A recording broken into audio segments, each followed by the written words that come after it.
Episode 9 is a beautiful, flowing conversation with one of my best friends, Miss Lady Brett Mckee.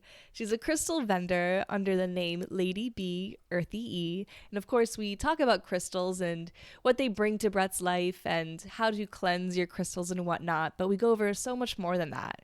We talk about Brett's experience growing up with her parents in a cult. We talk about Brett's journey with religion and spirituality, of course. And we also go over the dichotomy of our experience of growing up with body image. Brett's message on this is really one of my favorites. It's so beautiful. We talk about how Brett listens to the whispers of her body and the power of crying. And with that comes grief and death, and how important it is to own your tears. We also, we talk about navigating the spiritual community, but I'm going to let you guys listen in and figure out the rest of it. I do want to take a moment before we begin the show to give a collective update. I don't really do these often, but I feel like this one is pretty important. Every time I've done a esoteric acupuncture session where I've been in this state of trance, something that my guides have, a message that's been relayed through me is June 21st, a cycle of chaos, 6-month cycle of chaos. And what I believe that means is the breaking down, once again, of reality as we know it. When I tune in a little bit deeper into that, what I feel is there's going to, with every new cycle, there's going to be the completion of old cycles. So if you have anything, whether it's a decision or a relationship or a job thing that's up in the air, it will be in your best interest to make a decision. Or if this is something that's out of your control, maybe make the decision to release control and to surrender. There is going to be a collective emotion of overwhelm and apathy. And so if you're feeling that now, I know I've been feeling that, it's totally normal, but it is up to you to lean in and feel that fully so that you can get over it. Because with this energy of chaos, those of us who aren't aware of our triggers, who aren't fully conscious of this healing journey, there's going to be a lot of scrambling and panic. And for those of us who are aware and who are actively working on accepting their darkness and light, we need you. We need you right now. So a really big thing is there's not going to be any space anymore to play small. If you want to ride this like you're surfing a massive wave, just cruising along rather than crashing through the waves, there will be no room for you to play small then. There won't be space for you to deny your path, to deny your gifts, and to pretend like you don't know any better.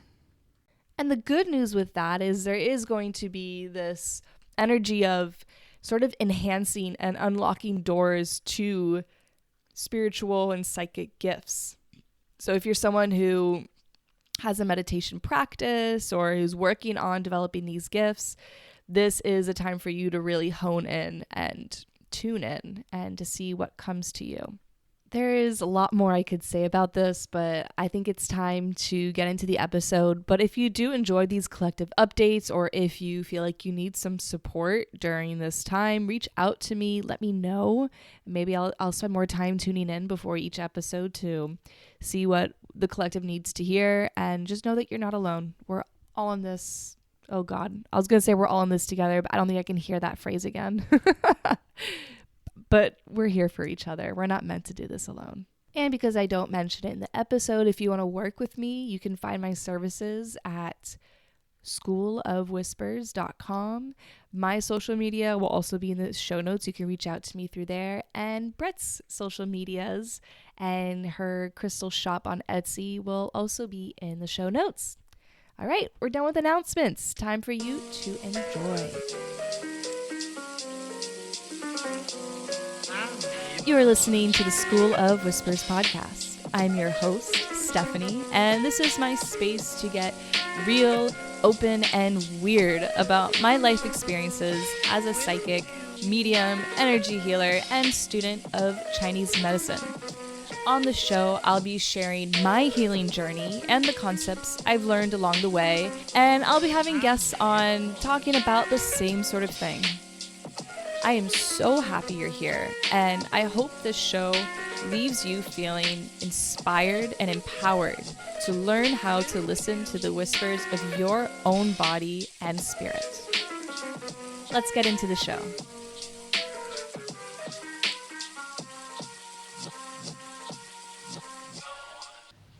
All right, Brett, giving you a very warm and loving welcome to the School of Whispers podcast.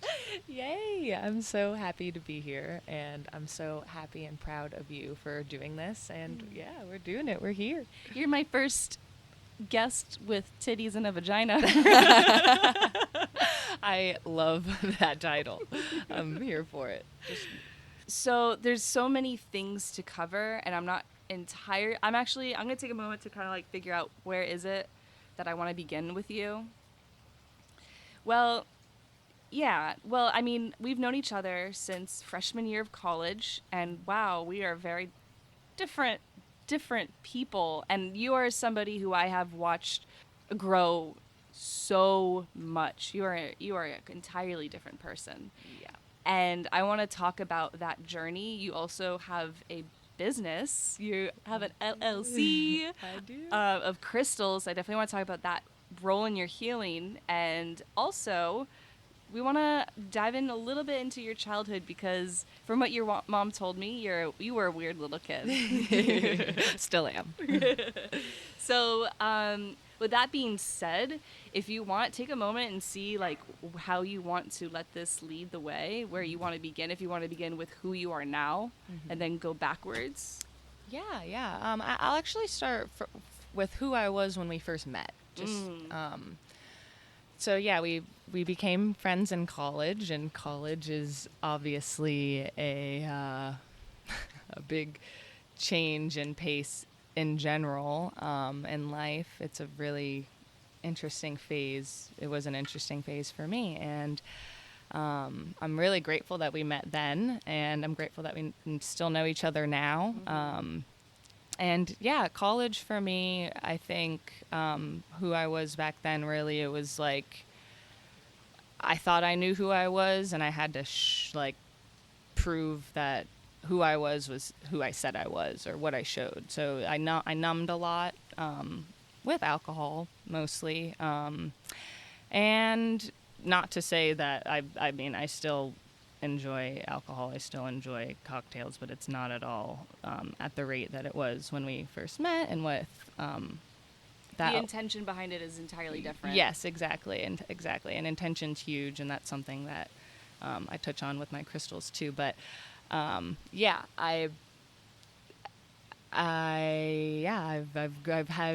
grown just that awareness. I'm glad that I'm now at a point where I am now noticing. I started noticing when I'd go for a drink. It was because I wanted to numb. I wanted to disassociate. Even social media. I mean, you start feeling a feeling, you immediately pick up your phone and go look at somebody else's life to disassociate from your own, and it's like really dangerous, I think. Do you feel comfortable sharing what it was you realized you were trying to run from by using alcohol? I mean, it was a lot of things. At the time, I was on and off with like a boyfriend that I had, and that was very toxic and controlling and weird, and also just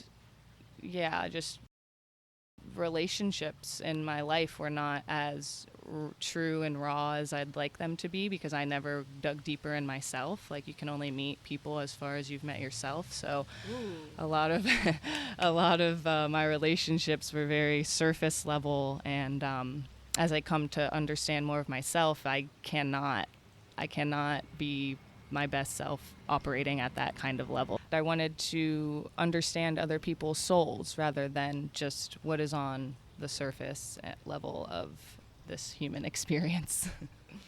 Amen.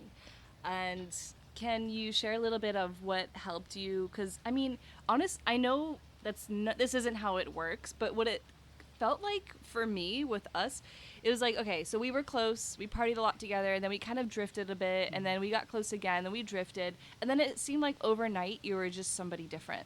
I remember hanging out with you being like, wait. This is Brett, but it's not Brett, but this is the Brett that I feel like I've always known, like, even because when we met, I felt like I'd always known you. Right. But it was like, you know, you went through phases. So to me, it was almost like overnight, like, whoa, this is Brett. But do you have an inciting moment that kind of brought you, like, kind of projected you onto this timeline of who you are? Right. Or was it gradual? I really think it was gradual for me. I'm an earth sign. I'm also taking an astrology course right now, so I'm learning a lot. But I'm an earth sign. I have a lot of earth in my chart, so I am a very slow and steady kind of girl. So yeah, like as you're asking me this question, all I'm picturing in my mind is just like layers of things falling off of me. Like it was literally just me peeling back layers, and like that includes people, dropping people out of my life, having people leave me, like not wanting to be a part of my life. And obviously it's like that was not at that one of the times that happened was not at my will. I didn't necessarily want that to happen, but it did, and it needed to, and I honestly honor that, and I'm very grateful for it. So yeah, it's not just me, it's my environment, it's the people around me, it's how I'm acting and responding and reacting towards what is coming at me externally too. I have to say for a moment, it takes a lot to be able to say, oh yeah, people cut me out and I understand and I'm grateful. Like that's a lot of understanding and humility there. Yeah. Are they still not in your life right now? It's a once a year kind of like birthday text thing right now, which I don't even want. So, yeah, again, it turned back. It's back to a surface level relationship and friendship that I can't have any longer. So, right now, yeah, it's just gonna be a journey separate. And again, I mean, it's the way it's supposed to be. Our souls. There's no mistakes. No mistakes. And I really think that when it comes to friendships, when we're in the thick of it, it is so hard. It's very sad and strange when it ends. Mm-hmm. But then if you look at it from a more universal level, you realize, oh, we're supposed to have these relationships in our lives, whether it's friendship or romantic, and then we don't own each other. Mm-hmm. Just because we're best friends then doesn't mean that they're your person, they belong to you. It's when it's over, it's sometimes you fulfilled what your souls needed to fulfill together. Right, exactly. And don't get me wrong, my ego showed completely when it was first happening. I was like, you're blaming me. This is it was just, but that is a part of it. It's like I needed to share. I needed to have that anger and that I almost like, I mean, yeah, I felt at blame, and then when you're blamed, you feel in a position to then blame another because you don't want to be the one that is to blame. It's just a whole cycle. It's a whole cycle. But yeah, no, I mean, I definitely had I'm not just sitting here like, oh yeah, I honor that and it was great. Like that's not at all how I originally, like that's not how it began. And again, gradual learning journey. Like nothing's overnight, and that's not why we're here. Like I'm not here to have a quick fix. Like I'm here to feel it all. That's something I love about you. So okay, actually, touching a little bit on then and now, yeah. I don't know if you exactly had a spiritual awakening like more some other people had, because you grew up with a really spiritual mom. Mm-hmm. So how did that look like for you? Yeah. Well, yeah, I again with I'm going to throw the astrology in here because it helps me learn. So my rising sign and my moon sign are in Pisces, which is water, and it's a very emotional and psychic sign. I mean, we're all psychic. We all have it. Everybody is spiritual. I'm just going to put this out here right now. Every single person is spiritual because we are all here. This experience is spiritual. Like, there's nothing in no crystal, no tarot card, no person can tell you how spiritual or what type of, we're all spiritual. So just laying that. Plus, I have double earth and air in my chart. I got 0 water. Right, exactly, Yeah. exactly. My point is that I'm very emotional. I cry at everything, and that's something I think growing up. Well, okay, so yes, my mom is very spiritual, but both my parents were in a cult. They were in. Right into it. Yeah, they were in for, decades, like at least 3 decades. They got out when I was 11. My mom got in when she was 18. Whoa. And she had me when she was 41. So you do the math. But yeah, so, and again, the word cult sounds so scary, and it sounds like evil, and they are, and it's horrible. But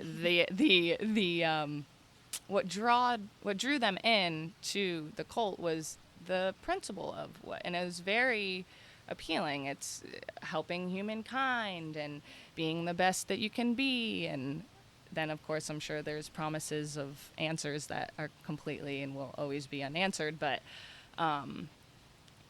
I always had imaginary friends. I had a whole separate family. Like, I'd tell my mom that I have a dad that's a doctor, a sister named Jessica. Like, I had a completely different worlds. Like, I had so many different lives within my mind of just growing up. When I was about 4, I was in the back seat of her car, and I was like, I have to go to the doctor. And she was like, why? Are you feeling sick? And I was like, no, I need to check on the baby in my tummy. Immediately, spirit baby, hello. So yeah, I have always been definitely very connected, and even my friends growing up were very connected. Like, I remember we'd play in pools and we'd play mermaids, and we'd go underwater and tell each other that we're hopping in different dimensions. We'd come back up and be like, the same thing. yeah, right? Yeah, we'd go underwater, and then come back. I'm like, hi, I'm. The portal. Yep. Went through the portal, came back as a different being from somewhere else, and I'm sure a lot of kids are like that. We just I think adults choose to brush off and ignore children. It's just I think play. Yeah. But on it, I've mentioned this. I don't know if I've published this podcast yet, but how growing up I was just like, you just have a wild imagination. Right. But it's like, well, what if the veil was just thinner for us? Exactly, and it is. It's we have so much more to learn. Everybody's so eager to teach children, but we're never ever thinking about how we can learn from children, and it's like that should be a bit more normalized.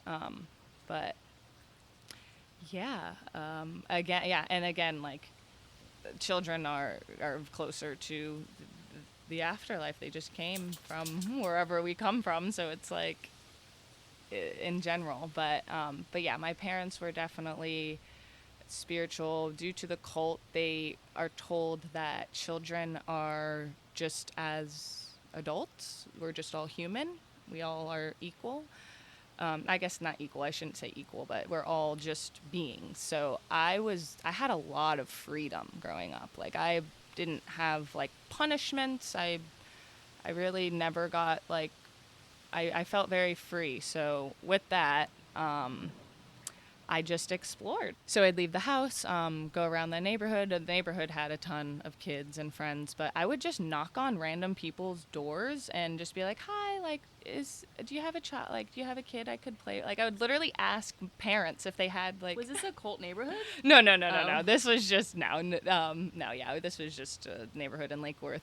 That I lived in for 17 years. I lived in the same house for 17 years, and my brother, who's 14 years older than me, lived in 17 houses his whole life. We have very, very, very, very different lives. But point is I was always very open and wanting to be with, I wanted to be with community. I wanted to be around my people that I wanted to know these people who lived in my neighborhood. I wanted to play with their children. I wanted to help. I wanted even in my grandparents' neighborhood, people who had dogs, I'd go up to them and ask, can I come wash your dog with you? Like, it's so interesting. And that's something that I'm really trying to practice again. Like, as I'm saying this, I'm remembering more stories, and it's my biggest practice right now is like honing back into the inner child and like satisfying her the way that she like I want to be more childlike, and how is that playing in my life, and how will that help me? I think that's really the only way it's going to help me be like happy in life, is not forget that. That was a quality about you when I first met you, Mm-hmm. and I think you do have a lot of that still in you. Is you were just unafraid to open up and let people in, and Right. I kind of grew up very fearful. I grew up not trusting. Well, my mom not trusting the world, due to very understandable, reasonable drives, but it rubbed up on me, and I didn't know you grew up that like that, and it makes total sense that you did. Yeah, yeah.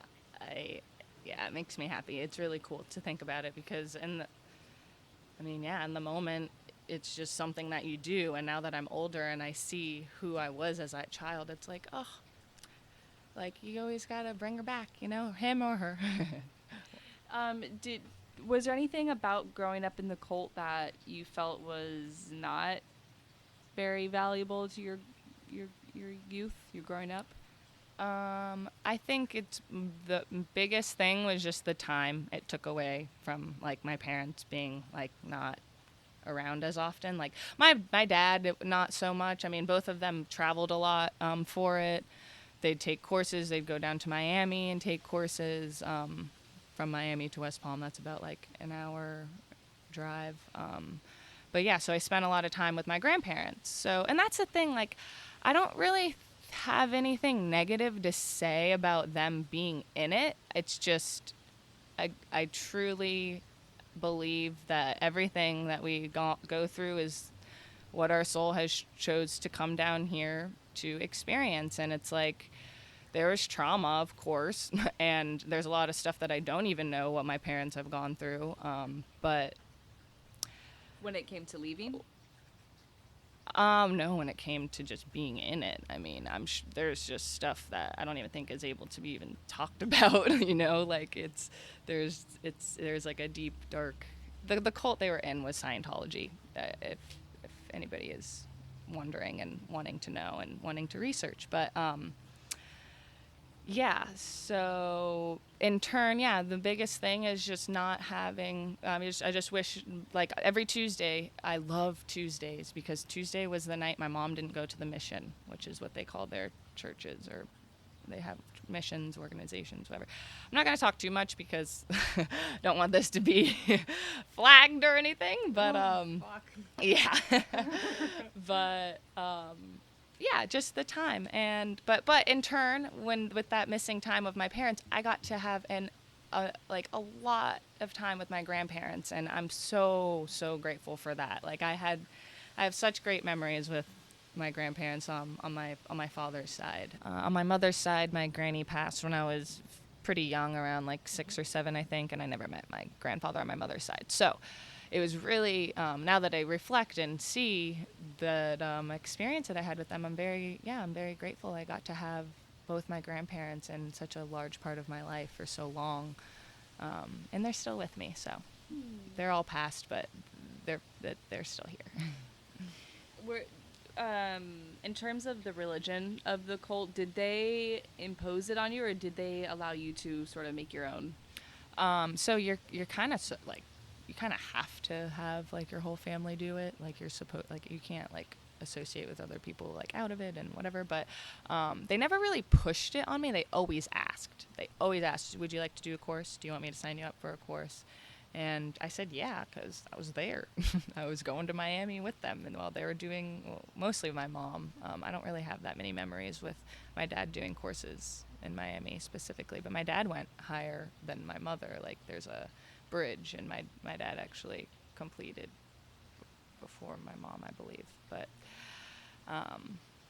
yeah, it was the thing is, it's like, it's just that sense of community. Like I've always been around that, and I always loved that, and I didn't mind going down to Miami every weekend, because it was like, they were our people. Like it's really interesting. But again, I'm a child who doesn't know what's going on in the background. I don't even know, like, it's a lot. But I almost wish I could say more bad things about it, because I know it's ripped families apart. And I mean, it's ripped my mom apart from friends. Like, she lost, and that's another thing. Like, I'm so, like, grateful, and I send, like, so much love to her, because she fucking walked away from her whole life. Like, that was life she built from when she was 18. That's a baby. We don't know what the fuck we're doing ever to just be right into that. The amount of brainwashing that's in this world already, and to voluntarily go into a brainwashing, it's like that's a lot. And I think also, like, we've talked about it, like, I think I hold a lot of that suffering from my parents. I'm holding that within me, and yeah, that generational trauma is real. So At what point did you decide to form your own sense of spiritual identity? So, I was a Protestant Christian for What? many years. From what age? How old was I? I went to missionette. I was probably like 9 to 14 or 13.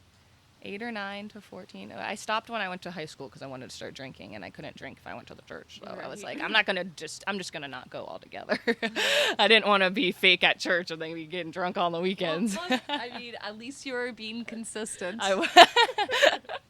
Exactly. But yeah, no, I went to, and my mom never not, like, that's the thing. Like, my parents are amazing people. Like, they have never made me feel like I couldn't do anything. They've never, like, they're just spiritual hippies. Like, they're happy. Like, I don't know. I'm very grateful that I never felt that I was, like, they were superior, or that I was under some authority under them. Like, my dad tried, but it wasn't a thing. But yeah, I went to Christian Protestant church for a few years, and then there's two instances. I'll go with the heavier one at first. There's somebody who went to our church who shot somebody and killed them at high school because the kid who he shot stole his bike and he wouldn't give it back. And he went to jail for murder, and a poor kid lost his life. And at church, we were praying for the murderer. We never once prayed for the person who was murdered, because the family who was of the murderer was a part of the church. So that really set. And the guy who was killed was not part of the church. He was not a part of the church. Correct. So we didn't pray for him. We didn't pray for his family. And we didn't honor. It was really, really weird. It was all about the kid who's in jail, and now he has to suffer in jail, and he's away from his family, and it felt super, super off. And then another time was they were talking about like just souls and our beings, and they were saying, well, like, your animals don't go to heaven because they don't have souls. And I was like, excuse me? That's not accurate. Like, I know deep down in my core that that's not accurate, and I don't know what else isn't here, so I'm out. So I kind of was like, all right, guess what? Like, I know what it feels like to know, like, to have that intuitive knowing, and I'm done kind of listening to external things that are trying to basically just control how I live my life. That was another thing. Like, again, like the drinking thing, I didn't want to go to church while I'm drinking because that's frowned upon. It's like, okay, then I want to feel judged or not welcome here for things that I do. And now, actually, I'm dating a girl, so they'd really not, I guess they'd really not like that. So Send you to hell. All right, so thank you for sharing that really openly and not really holding much back, other than, like, the details of Scientology that will get us flagged and get our butts chopped off or something. I don't know what they do, but it doesn't sound fun. Before we actually leave, Baby Brett, in this conversation behind, I do want to mention one of my favorite stories that your mom said was she said that you needed socks or something, and you needed something that you couldn't readily find, and you were like, and she was downstairs, and you didn't love going upstairs, and you're like, Mom, do you want to tell the story with the cat? Yes. Yeah. Yes. Yes. So, my father had a cat before I was even born. Her name's Tasha, and that's like his baby. I'm his only child, and he had me when he was 42. So, but yeah, so he has a cat, and again, she told me to go upstairs and get some socks, and I didn't. Yeah, didn't like going upstairs because it was dark, and I get in my head, and it just felt weird. And then finally, I went up, was looking everywhere for the socks. So I'm upstairs, and I come back down, and my mom's like, "Oh, great, you found the socks." I was like, "Yeah." She's like, "Where'd you find them?" And I was like, "Tasha told me." And she's like, "What do you mean?" And I was like, "The cat, Tasha. Tasha told me where they were." And she was like, "Isn't that it?" She was like, "Oh, that's it." She I don't remember said the second part. you said, I jumped into her body and I saw in her mind where the socks were, and then I jumped out and I found them, and she was right. Oh my God. Okay, I didn't know that part. I Yeah. didn't remember that. Your mom told me that. I was like, wow, Brett was a freaky kid.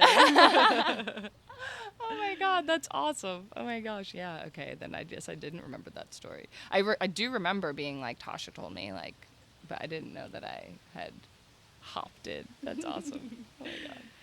I want to get a little more into now when did crystals started coming in, because so I'm not really, I mean, I appreciate crystals, I use crystals sometimes, but I don't really have the deep connection, and knowing that how much earth is in your chart now, I understand why you have such a connection, but also your mom worked a lot with them, so I would like to hear more how they've coming from somebody who hasn't had built that connection. I want to learn about your building of connection and how they've been, I guess, your support system or however they are in your development. Yeah, definitely.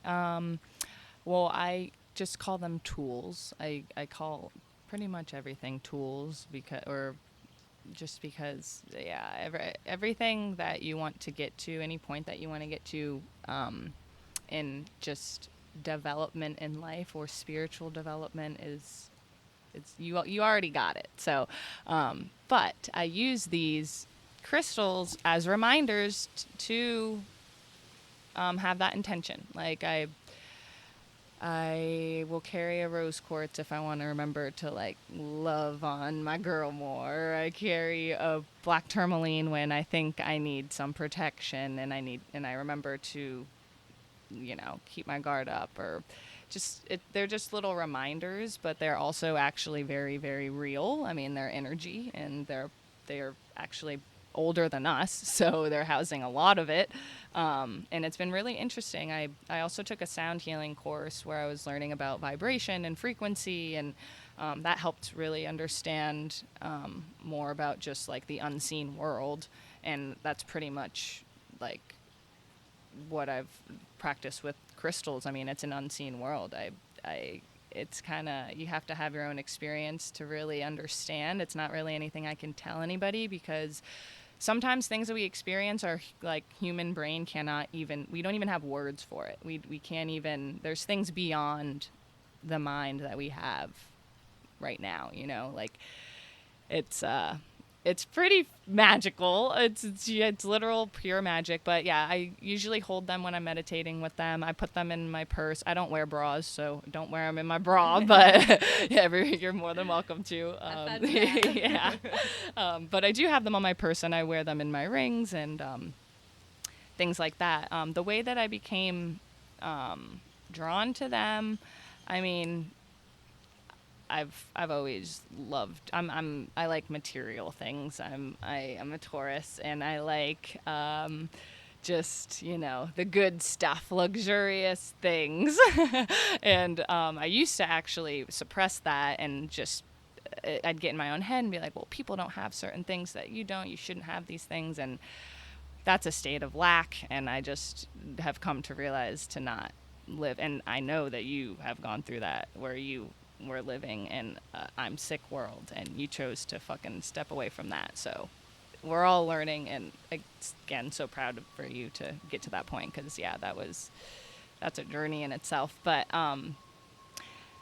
Yeah, my mom's husband who passed away, Joe Lynn. Shout out to Joe Lynn. He actually, him and his wife owned one of the largest online, actually it may be have the largest online crystal shops, and they were very. Oh, Carlene was actually also in Scientology, so that's an interesting point as well. Joe never was in it, but he was fascinated with it. He wanted to know everything about it. He helped Carlene get out of it, and he rocks. He rocks. He really is like warrior soul, like actually wanting to help. So yeah, they own their own crystal business online, and then later down the line, she passed. He ended up marrying my mother, and they had an amazing, beautiful, true love relationship. Like it was like the happiest that I've ever seen my mom. And he passed a couple years after they got married, which is actually coming up, their anniversary and his birthday, May 31st. So special date. And Geminis are surrounding me everywhere. I love them. Yeah, so she inherited this crystal business, and we got into it. Like she learned all of the types, and I like would study like the metaphysical. I mean, she knows so much already, like just all freaky topics.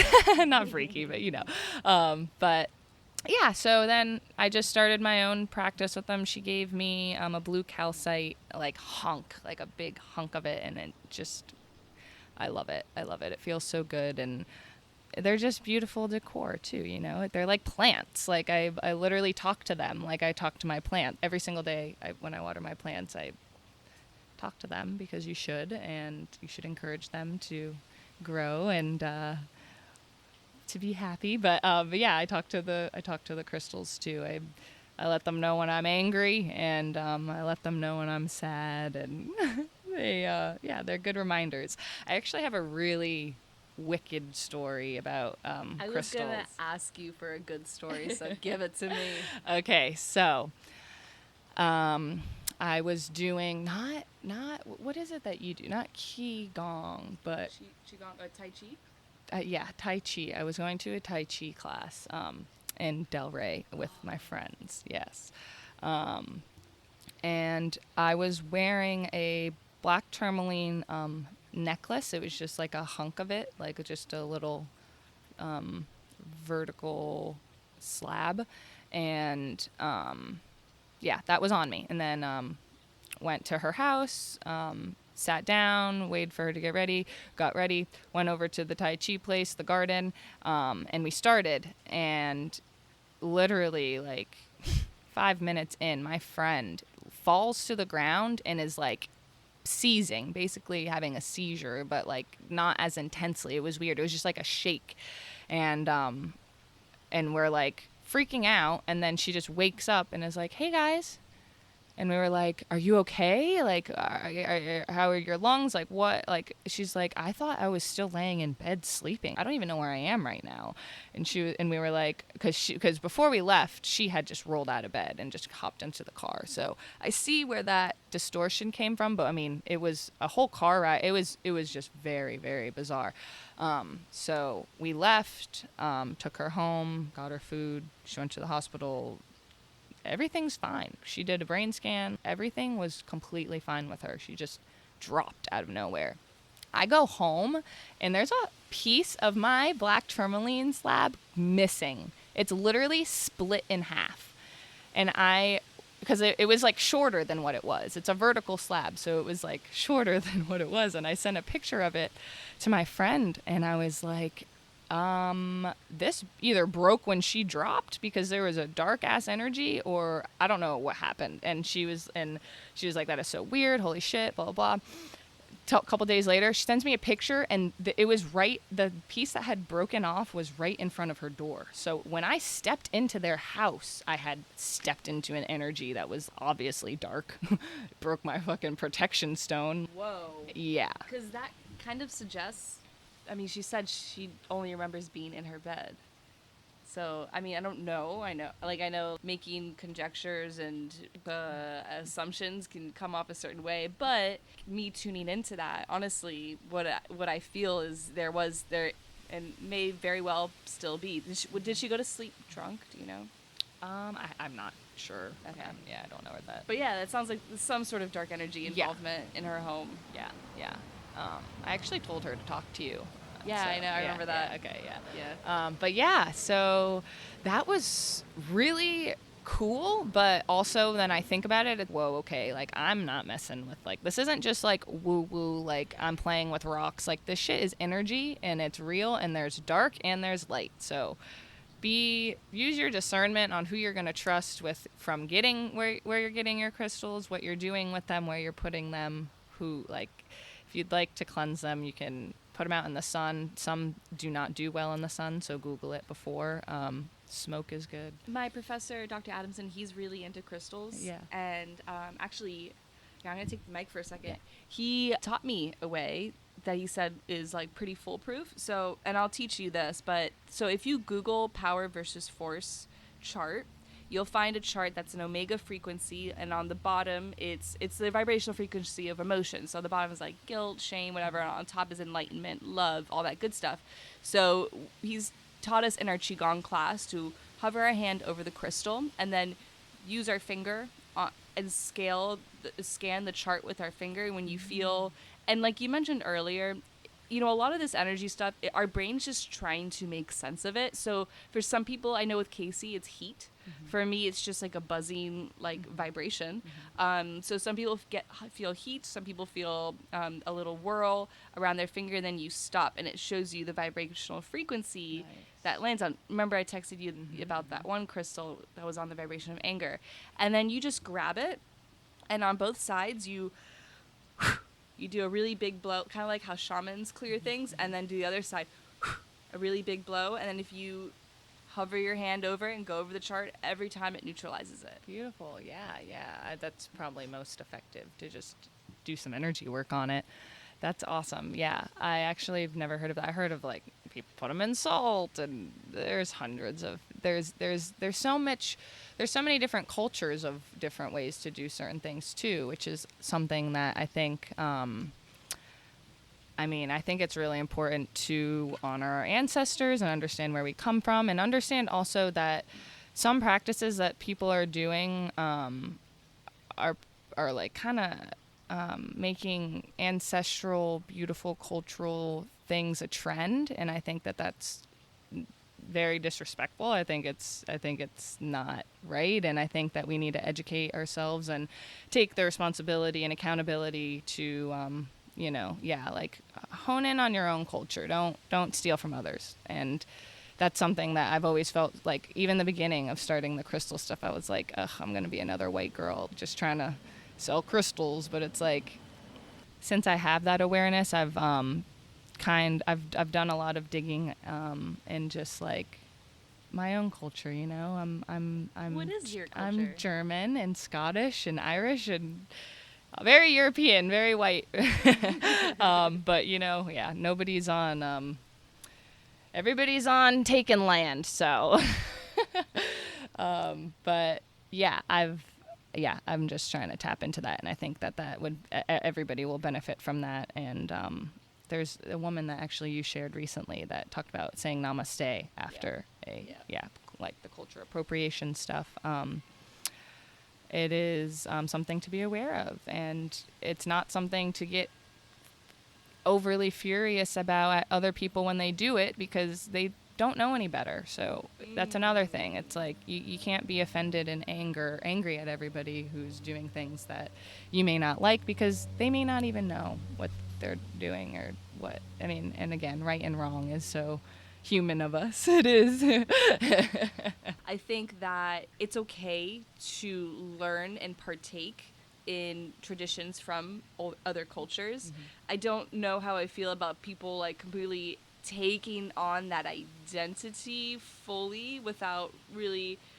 I know that a lot of my learning is from within, and I've only now recently started to venture out externally for learning in terms of all this spiritual stuff, at least. But with the stuff like the ayahuasca, the qigong, I'm all of a sudden I'm in a position where this isn't readily accessed information in my when I get into meditation, and so I've had to, honestly, it's been a journey of humility, of knowing that you can learn from others, and you don't have to be a teacher just because you've learned it and it really resonates strongly with you.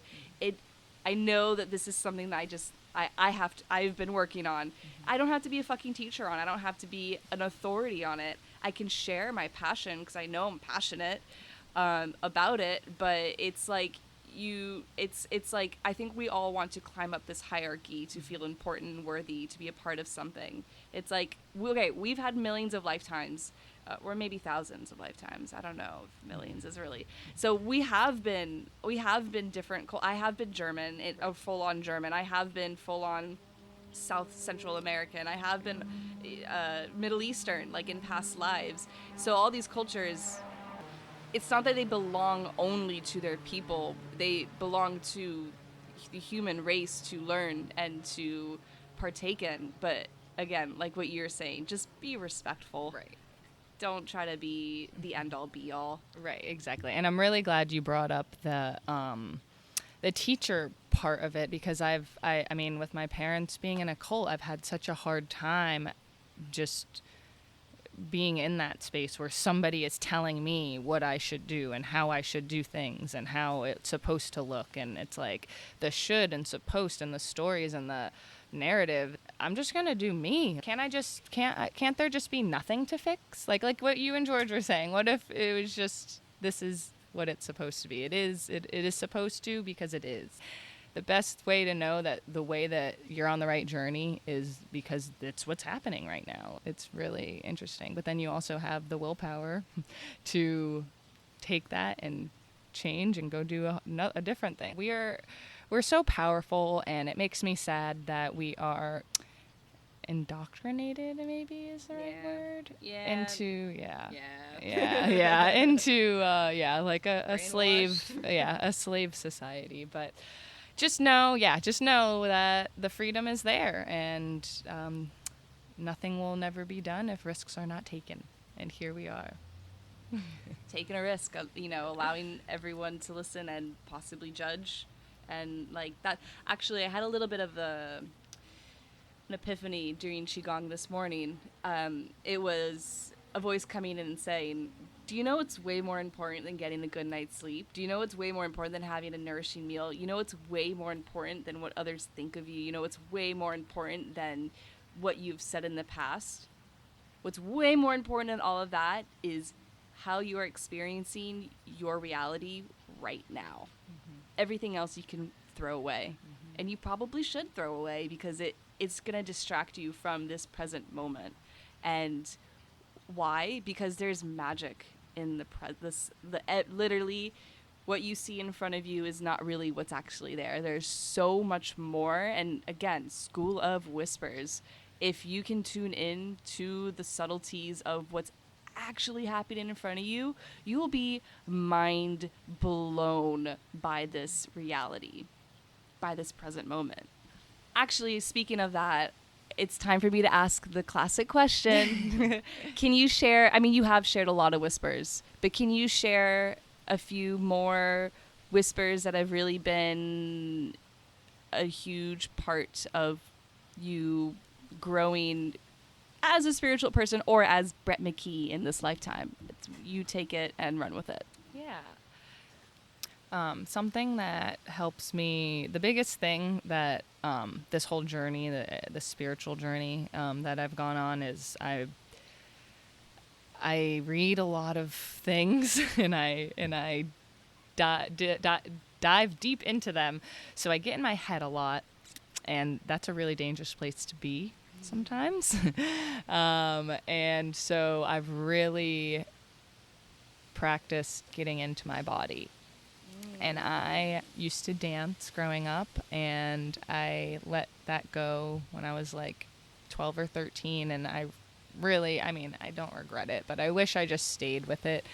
And you know what I did? Because I still dance. I just don't dance in the sense of going to a class and listening to an instructor. And And I actually now talking about it out loud right this second, I've realized that I would rather do it the way that I'm doing it now. So grateful for that journey and that closed chapter. But getting into my body and out of my head, I feel like so many people, that is such a big like suggestion that people give, and it sounds easy, but it's not. Even like I'll tell my girlfriend, I'll be laying down and I'm like, oh, I'm so annoyed about she's like, get up, just get up and whatever. And it's like, I don't want to, because I want to be like, it's almost like it's like a hurt so good. Like, oh, I know what I can do to not feel like this anymore, but I'm still going to just stay stuck in this because I just want to be. So that's another thing of having that awareness, but then actually doing something about it. Awareness is nothing if you are not putting it into action. So that's something that I'm really learning, and again, trying to put into action. And dancing really helps me get into that present moment and just love myself more. Like just love my body. I've never had image issues. I grew up actually. I mean, I was a child, but still, everybody's like, "Oh no, it was baby weight." But I mean, I was very large. Like, I remember looking down at a scale when I was. I mean, it wasn't after 7th grade. It was between 3rd and 6th grade, and the scale was 165 pounds. Yeah, like I was very overweight, and a part of that I think is, again, like my parents were not home a lot, and I ate McDonald's literally every single day. So, and I loved McDonald's, and my parents gave me what I loved, so I got McDonald's. But when I hit puberty, got my period, dropped all the weight, but I never hated myself when I had that weight. I never looked at myself and thought about fatness, and that's another thing. Like right now, just the imaging is such a bad thing in our society. I feel so bad. My heart breaks and aches for children who. Well, what do you think was different with you? I mean, I personally, well, okay. All right, I'm just going to say this. I know that I had body image issues because everyone in my family does, and I know that my parents, one of my parents really does. And I see how it's kind of, not my mom. Love you, Mom. I know she's not entirely aware of it because she is very body positive, but then she drops these little comments that, and like there's 5 kids in my family, and we all have some sort of struggle with that mindset. And then so my little brother graduated middle school, and I'm at the Sailfish Club watching all these kids playing in the pool, watching a few of the kids who are more self-conscious, and just thinking and telling my mom today, I don't know what it is, I don't know how to change it, but I so badly wish I could tell all these young kids, don't waste your time and energy caring about that, because you are so much more than that. I spent so many years wasting my energy caring so much about how I looked and feeling unworthy, not athletic enough, not skinny enough, not curvy enough, not pretty enough, not hairless enough. And I'm definitely going to do a podcast episode about this. But what do you think it was, the difference with you? I don't know, but something that I think that I just am correlating. My mom always told me, my mom had me when she was 41. I feel like I said that so many times here, but she had me when she was old, like older, not old. I believe that women can have babies until women are powerhouses. We literally are portals. We bring life into this world. We can do anything. And I'm so grateful that my soul chose to come here with a mother and parents that age, because it was really cool experience. I think it would have been a lot more different if my mom was in her 20s and had me. But she said that when I was born, she looked at me and questioned why she ever thought anything negative about her own body. She was like, how dare I ever think negatively about a body when I just birthed this perfect child, with these chunky thighs. And she just, it was that change at heart and that energy that she had already put at me, oh my God, you're perfect, you're beautiful, and how could I have ever looked? It is almost like she cleared that kind of karma. Yeah, it was, oh, Why did I ever think that I didn't have a perfect body? I do have a perfect body, and I just created another one. So I really think that it was kind of an energy thing, because even when I don't even know. I don't even know. I can't remember exactly the story, but I remember somebody was saying that I was chunky or tubby or something along the lines of just fat. And I was looking at myself in the mirror and I was like, I'm not fat. I'm beautiful. What the hell? Fuck yeah. Yeah, right?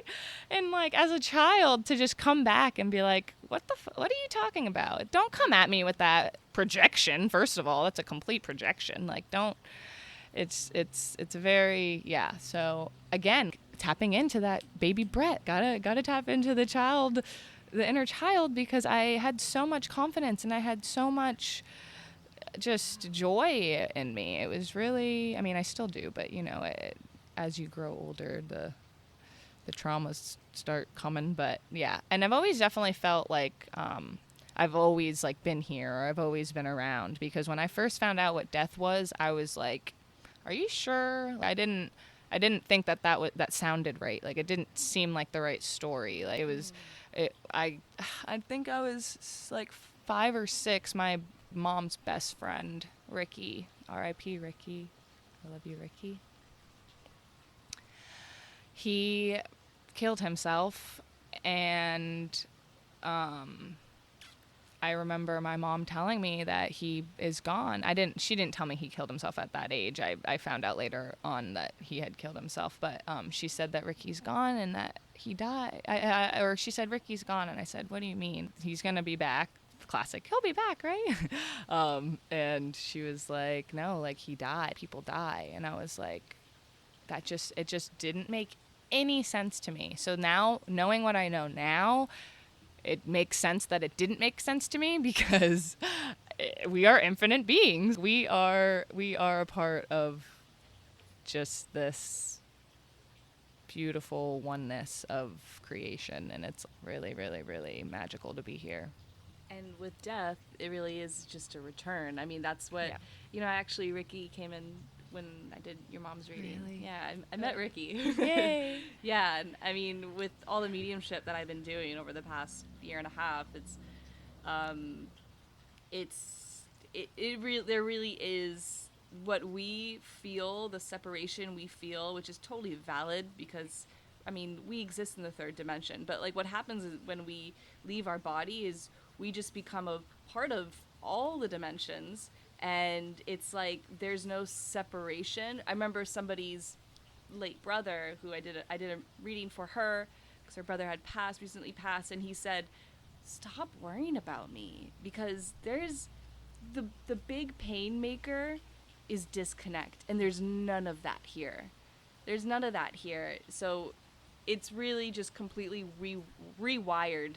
I've had to do a lot of work alone, rewiring my relationship and perception of death, but my work has also given me that platform to do that as well. Yeah, that's really interesting, because my mom, I mean, she was a mission holder in the church that she was in, so she would do like the Sunday service, and she would do funerals and weddings and all that stuff. So she has had a lot of death in her life, and she's just been so good at it, too good at it. And I think having that, it almost kind of not numb or desensitized. I've always felt the feeling of sadness and sorrow and grief, but I wasn't showing it as much as I am now. Like I feel like I'm tapping into more just expression rather than feeling. I'm feeling it and expressing it. So, 2 deaths recently have hit me so hard.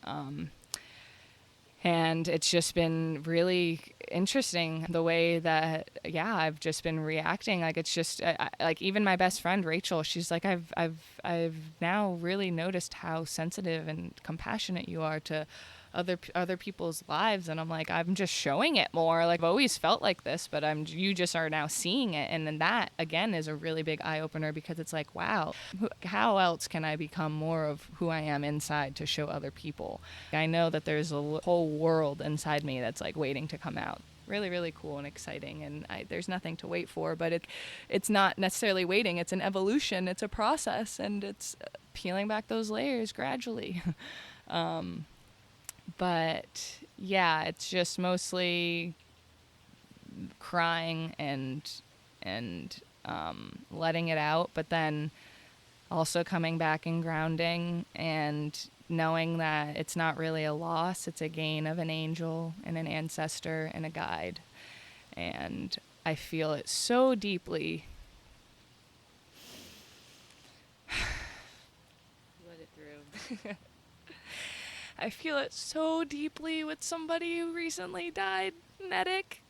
And he is somebody that I just learned so much from in such a short amount of time. And he was never a superiority or a guru or anything like that. He just was him, and he shared what he thought and what he felt. He was so well educated and so spiritually advanced. Like, he grew up in such a family of spiritualism, and I don't even really know him that well, honestly, which is another thing that I thought was so weird that this hit me so hard, because I was like, I've only had interactions with him on Instagram, never met him in person, but it doesn't matter. Like, that connection, those connections, and the energy is there, and I'm so glad that I have that awareness, because it's literally exactly why I'm here. Like, I've always known that there's something deeper than just what is shown, and I'm just like so glad. I'm just so excited to dig deeper into that, because it just feels so good to know that there's more than just what it is, but what is also perfect and beautiful. But then also, yeah, there's the dark side of just life. I mean, Nedic was murdered. It was violence. There's love, and the reason why there's love is because there's hate. Like, I don't think in this realm, on this earth plane, we're ever gonna not have the polarity. So I'm just like, all right, this is happening because something good is happening on the other side. So bring in the darkness and transmute. Thank you. Thank you. Something that I've always struggled with is crying. So I've always really, you and my other friend Sasha, the tears come out very easily. And I mentioned this in my ayahuasca podcast, but something that I've recently learned or been able to witness with this development of my energetic sight is when someone's crying, you are facilitating your own energetic healing. I literally watch gunky colored energy that's kind of within your aura be pushed out by white pure light.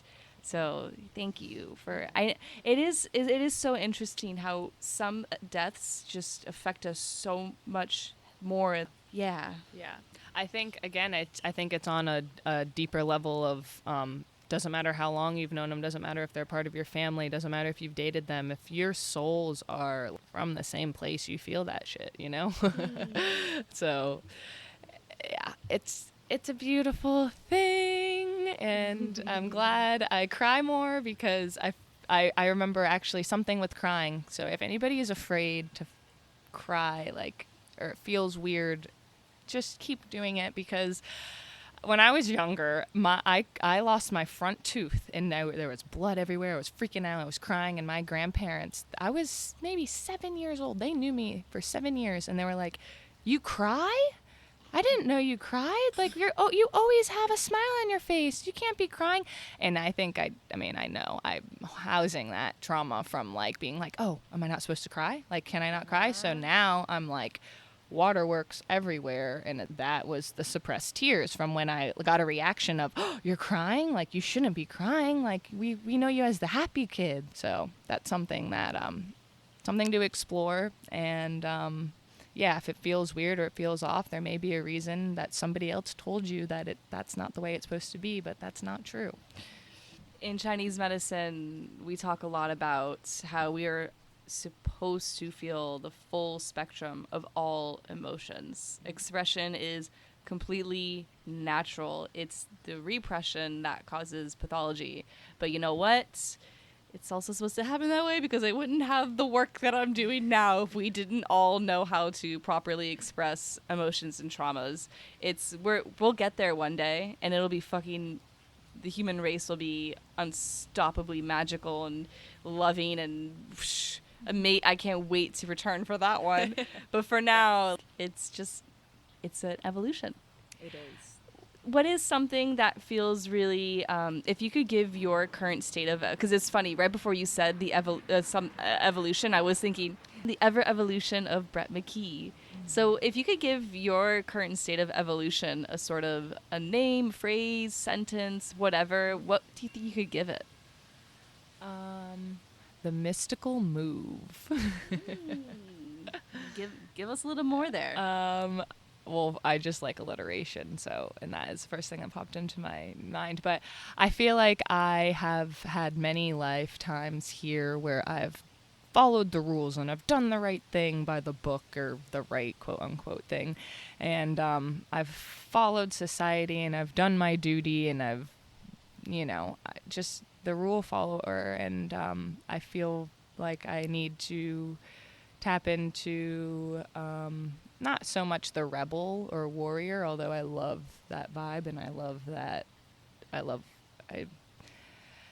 what that stands for. You embody that too. Yeah. Very well. Yes.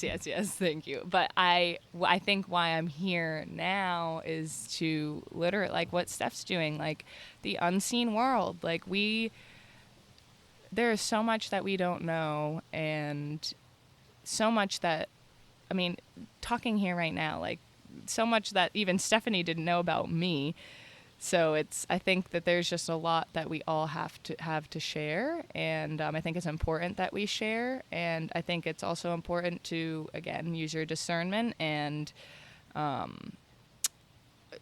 dive into what feels right. Like Stephanie said earlier, your mind like always wants to jump in and be the one to rationalize things. But the unseen world, there is no rational, irrational. There's just energy and feeling and tapping in.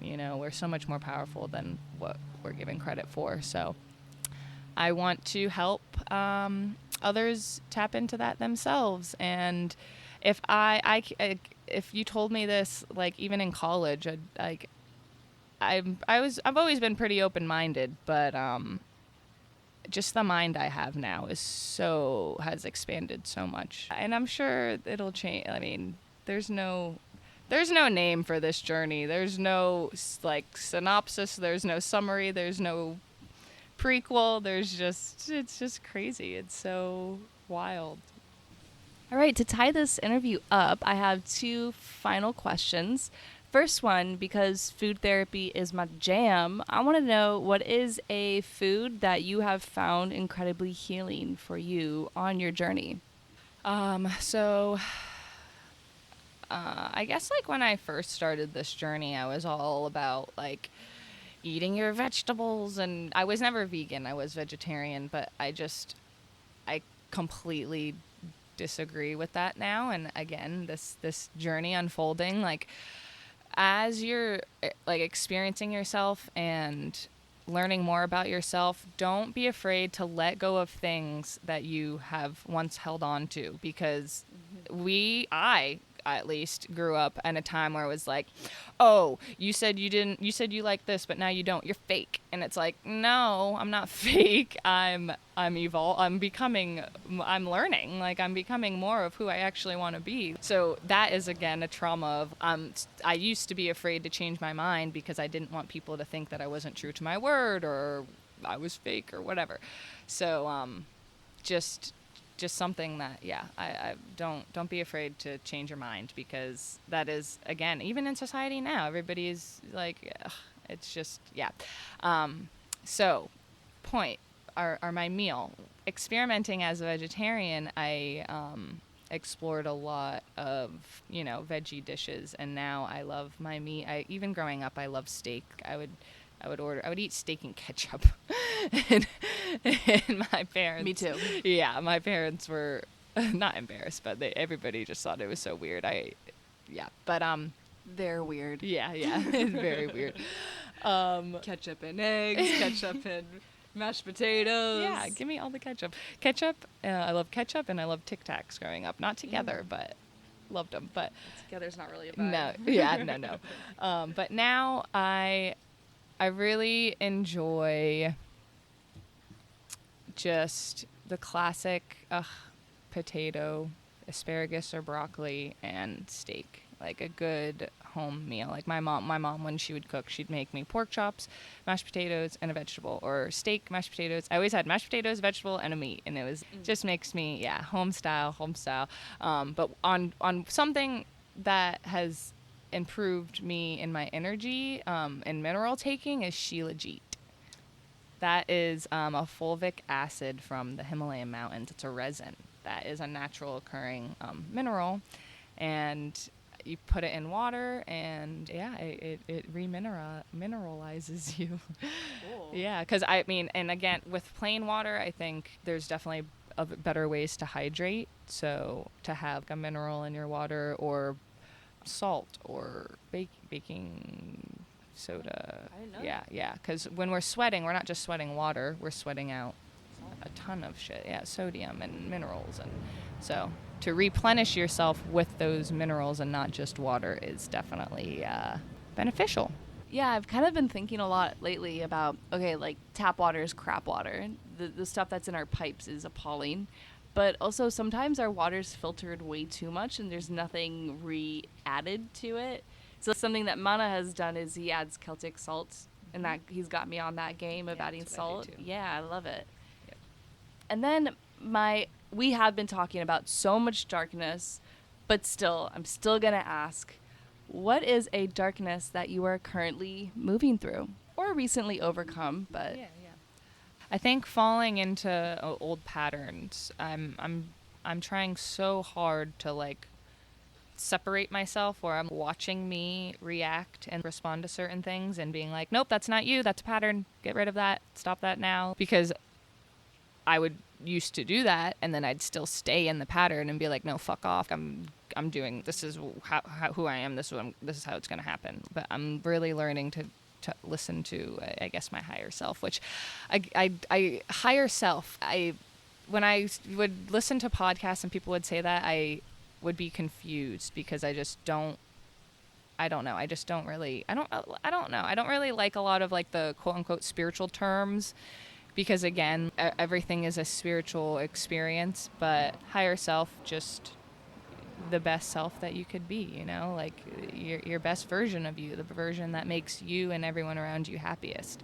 I think a lot of the times this journey and this stuff gets kind of weary and weird, because it seems like there's a lot of terms and a lot of things that you have to know, and you have to, there's really not. There's just you being you, and we have, in the help of others, like you have this podcast to listen to, we have Stephanie to help tap into our other realms of ourselves. It's really such a beautiful, cool thing, and I'm so happy to be here and just so grateful. And I hope somebody takes something away from this that helps them, and anything that is not helpful, please don't hold on to it. Just let it go and find things that feel good, because not feeling good does not. it feels no good. I'm actually hearing you say that. So I don't know, I'm pretty sure people know this, but this whole spiritual path I didn't grow up like this. This has been fairly new for me. And when I started meeting other spiritual people, it was so interesting, because I would leave the conversation of often feeling less than, because they would be like, so what's your healing, psychic, whatever lineage? And I'm like, what does that mean? And they'll say, did you read that book? Do you know that person? No, I've never heard of them. Oh. And then also asking me, well, what's your life path number? Mine's a spiritual life path. And I'm like, fuck. And then, me being naive in the beginning, I'd leave and be like, oh my God, Steph, you are behind. You need to get going. You gotta, to where? I don't know. But then when I would tune in, all right, where do I begin with first? Who do I learn from first? My higher self, my guides, my ancestors, my higher self, me across all timelines and dimensions would be like, calm the fuck down, Steph. You don't have to. There is no hierarchy to spirituality, and sometimes the more you know, the more you don't know. 100%. Yeah. I like to say the second that somebody thinks they know it all is when they know they're furthest from knowing it all, because it's just not. Like, we are not wired to know it all. Like, that's not what we're here for. Like, it's there. Yeah. Like, there's no hierarchy. There's no superiority. And if anybody ever makes you feel like that, run the fuck away, because I know so many people who have been trapped in, again, cults and cult leaders and people who claim that they're more spiritual than others. And it's like, as soon as somebody says that, just know, anybody that is putting you down, anybody that is making you feel bad, goodbye. Goodbye, goodbye, goodbye. Anything that's not bringing you to your highest potential or making you feel good is not for you, and it's not here to serve you. It's the darkness coming at you, and it's not a test. It's not, the universe doesn't test you. It's just something for you to let go of and walk away from. And also, I'm going to sprinkle a little bit of this in too, because this is something I really enjoy doing, is also see it as a mirror. Yeah. Notice why is this bringing this discomfort out of you? What is it? Something that you've forgotten, or something that maybe you can? Like, for example, I was really annoyed in class one day, and this girl got annoyed at me for being annoyed, and she was being kind of rude, and I walked away thinking, "Fuck, I feel weird about this." Oh my God. She's annoyed at me for being annoyed at her, or for being annoyed in general. And now I feel annoyed with her for being annoyed with me for feeling, I'm like, oh my God, we're both just mirroring each other right now. Right. Walk away. Yes, 100%, 100%. There is something, though, that I think that if anybody is going to tell you that bad things are happening to you because of a mirror, that is no good either. I like that you use an example just like that, because that is exactly, yes, like the way that Stephanie is describing the use of a mirror, 100%. But when somebody is telling you that bad things are happening, or you have a trauma showing up because of like, you have to look in that mirror, then again, yeah, no good. It's like, then we're running in circles here. There's so many spiritual teachers that have so much money and so much power that are just ripping poor, beautiful, light souls apart. It's really interesting. I'll tell you who after this, because there's no need to name drop, and we're at the end of this thing. Let's keep it light, huh? Yeah. All right, Miss Lady. Oh, okay. Well, Miss Lady B, Earthy E. Yeah. Let's just do one little shameless plug, and then I'll let you go. So let's tell people how they can find you. Brett owns her own crystal business. I want you to tell them the name, the Instagram, all that good stuff. So go ahead, bring it in. Yeah, well, first of all, again, thank you, Steph. Thank you, School of Whispers, for being here and being on all platforms. It is unreal and a beautiful thing, and I already can't wait to come back. So I love you. But I have a small crystal business. I like to do vendorship mostly. I like to be in person, but I'm also gonna start doing live crystal shows on Instagram. So that'll be fun, and do some sound healing and maybe some dance parties too. Just have some fun. But my Instagram is @ladyb.earthyE. Shout out to Steph, because she helped me do that. She's like, Earthy Elements with Lady B. I was like, oh, Lady B, Earthy E. It rhymes. I like my rhymes and alliteration. You do. Yes. So, yeah, check it out. And thank you all. Bye.